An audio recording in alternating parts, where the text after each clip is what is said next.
Fala investidor, meu nome é Gabriel Assunção e você está no canal Investir é Viver. E neste vídeo nós iremos abordar o tema do payout, entender o que é payout, como calcular e o que ele interfere nos nossos investimentos. Talvez se você ainda não ouviu essa palavra vai te soar um pouco estranho, até porque é um anglicismo. Eu sempre tento usar palavras em português para falar dos investimentos, mas às vezes a gente não tem uma tradução tão direta e a gente acaba usando essas palavras em inglês mesmo. Então, o que seria o payout?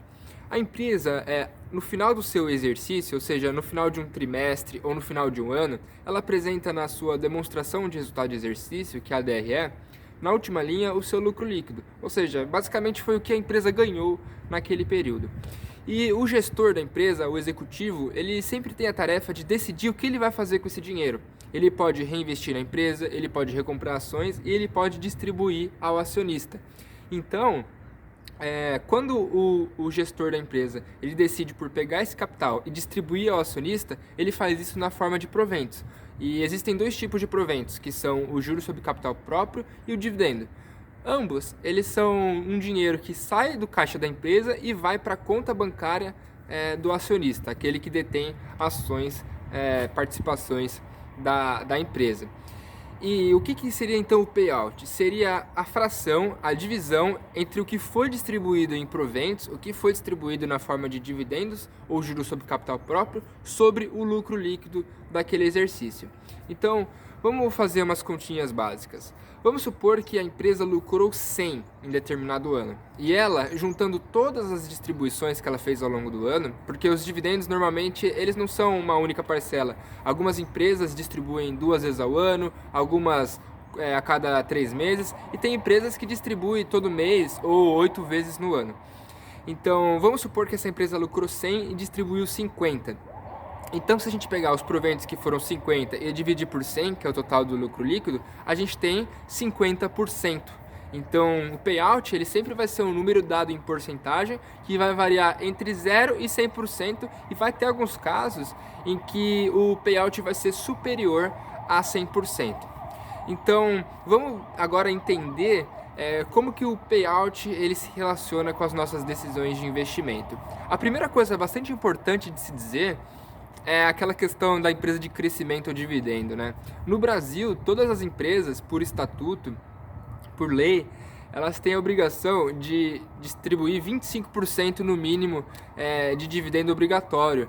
Minimamente 25% do lucro tem que ser distribuído na forma de proventos. Então, se você vê uma empresa que não distribui dividendos, tem alguma coisa um pouco estranha aí, é melhor você dar uma investigada. Então, sempre o mínimo que uma empresa lucrativa vai distribuir é de 25%. E muitas empresas distribuem 50%, algumas 100%, algumas 85%. A grande questão é que se o gestor da empresa ele entende que ele ainda tem muitos investimentos a fazer, ele vai distribuir um pouquinho e a outra quantidade ele vai guardar para conseguir reinvestir no próprio negócio. Enquanto empresas mais maduras, por exemplo, eles vão optar por distribuir o máximo possível, porque essa empresa não tem mais muito aonde colocar capital. Ela não tem um lugar tão lucrativo assim para colocar capital, a sua empresa não está demandando de capital, então ela entrega para o acionista que vai ter a tarefa de alocar esse dinheiro em algum outro lugar. Então, muitas vezes, as empresas mais maduras, principalmente de alguns setores mais perenes, elas vão ter o payout mais elevado. E o que é importante a gente pensar? É que o payout ele faz com que ele tenha uma grande relação com o dividend yield. Quanto maior for o payout de uma empresa, provavelmente maior vai ser o dividend yield. E por que isso é importante da gente pensar? Vamos supor que eu te fale assim, você tem duas empresas com o mesmo dividend yield. Qual que é mais interessante para você comprar no ponto de vista de dividendos? A pergunta que eu vou te fazer é, qual que é o payout das duas? Porque, pensa comigo, imagina que uma empresa esteja com payout de 50% a um dividend yield de 6%, enquanto a outra empresa está com payout de 100% e o mesmo dividend yield de 6%. Ou seja, o dinheiro caindo na conta é o mesmo para as duas, mas o dinheiro que vai sobrar para ser reinvestido dentro da empresa vai ser maior na empresa que está com payout de 50%, porque além dela estar me entregando 6% em dividend yield, com os outros 50% que ela não distribuiu, é como se ela também estivesse me entregando 6% para dentro da minha própria empresa, que vai com certeza com esse dinheiro melhorar através dos investimentos que a empresa for fazer. Claro que se você comprou uma empresa que está melhorando no médio e longo prazo. Então, a gente tem que tomar um pouco de cuidado, porque às vezes você vai ver uma empresa que está com dividend yield de 8% e ela vai ser menos interessante do que uma empresa que está com dividend yield de 6%. Isso porque, às vezes, você vai encontrar uma empresa que está com dividend yield ok, mas com payout bastante baixo. Isso é bastante interessante. Por exemplo, existe a Sanepar, que ela tem um payout baixo e que tem um dividend yield interessante. Existe o Banco do Brasil, que tem um payout de 40% e um dividend yield interessante. E o que é interessante desse tipo de empresa? Quando ela ficar mais madura, esse dividendo vai subir muito, porque o payout vai subir. Quanto mais madura a empresa, maior o payout.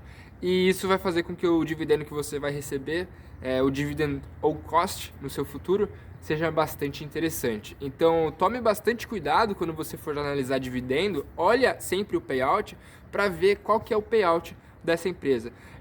Isso também serve para empresas que distribuem mais do que 100% do lucro líquido na forma de payout. Dois casos.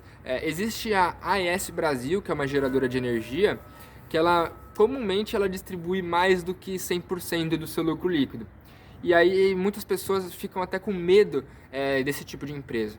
A justificativa da empresa é que o lucro líquido não é a melhor maneira de identificar a capacidade de gerar caixa da empresa. Então, ela consegue sim distribuir mais do que 100% do lucro e ainda assim manter a saúde da empresa. Um outro caso, por exemplo, é a Klabin. A Klabin, é claro que ela passou por algumas complicações nos últimos tempos de ser impedida de pagar dividendos, mas a Klabin, por exemplo, ela remunera uma fração do EBITDA e não o lucro líquido, porque o lucro líquido da Klabin, ele é muito volátil de acordo com as questões cambiais e ele acaba por não ser uma medida muito interessante para analisar a empresa. Por isso que a empresa costuma distribuir de acordo com o EBITDA, e quando ela faz isso, o payout dela vai ficar com valores totalmente estranhos, porque não está sendo vinculado ao lucro líquido essa conta.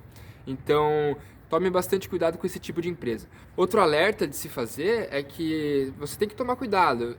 Imagina que você está comprando uma empresa com dividend yield mais ou menos e que já está com payout bastante elevado. Não tem muito para onde crescer o seu dividendo, a menos que a empresa lucre muito mais nos próximos anos. Se você comprou um dividend yield, por exemplo, de 4% com payout de 100%, provavelmente você pagou caro por essa ação, entende? Então, você tem que sempre fazer uma ponderação entre payout e dividend yield. E eu espero que esse vídeo tenha sido bastante produtivo para você, que você tenha conseguido absorver o que é payout e como utilizá-lo. É claro que isso pode ser que seja bastante novo para você, então se tiver dúvidas, por favor, deixe nos comentários que eu vou ter o prazer de te explicar. E caso seja uma dúvida muito recorrente ou eu tenha esquecido de falar alguma coisa muito importante, eu posso sim fazer outros vídeos explicando payout e dando exemplo em casos reais. Um forte abraço e bons aportes!